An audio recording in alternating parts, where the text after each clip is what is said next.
But in Italy, which was one of the hardest hit countries in Europe, they can do it not in 24 hours, but in 24 minutes or under half an hour anyway, even at airports. Italy was hit hard by the COVID epidemic, and you can see their determination not to go through that again as soon as you land at Rome Airport. Arriving from a high-risk country, this is your welcome. A separate lane straight to a COVID testing area.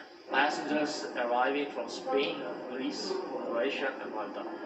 We were accompanied by the airport director, happy to show off a facility that takes a nasal swab and then comes back with a result in just 30 minutes.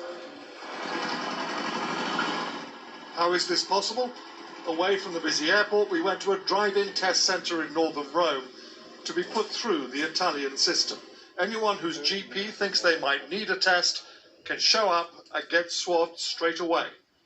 Okay. My test was to show how it works. A sample from each nostril and then into a makeshift lab where a team of medical professionals prepare them for analysis.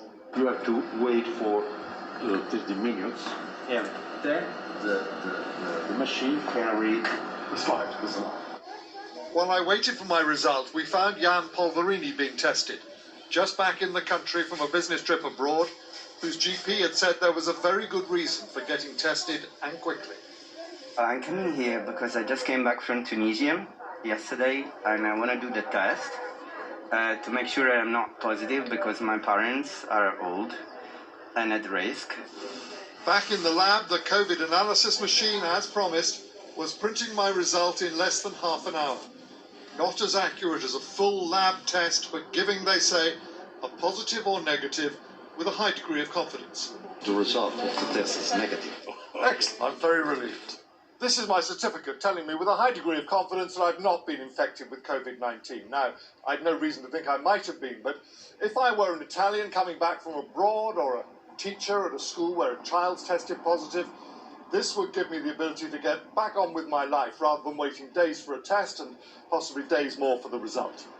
And Italy's chief medical officer told me it means any contacts can be traced and isolated much more quickly, making the slight loss of accuracy an acceptable trade-off. If the public authority use the rapid test in some procedure, that is because it's decided that it's enough safe. Because it's always a balance. We don't use something that is not sure. And with new cases running about half the level of the UK, a quick and efficient testing regime here is being given considerable credit by the Italians for slowing the resurgence of the virus.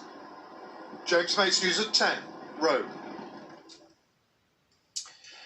It's reassuring to think some lessons have been learned from what happened to care homes at the start of the pandemic. The Health Secretary, Matt Hancock, promised those in England another £500 million, basically to help staff avoid passing on any infection to residents. So far, so good. But tonight, we have seen a letter from one local council asking care homes to prepare to accept people who have tested positive within days. And Paul has got the letter and is with me here. Paul, well, what more can you tell us? Could people be braced for this?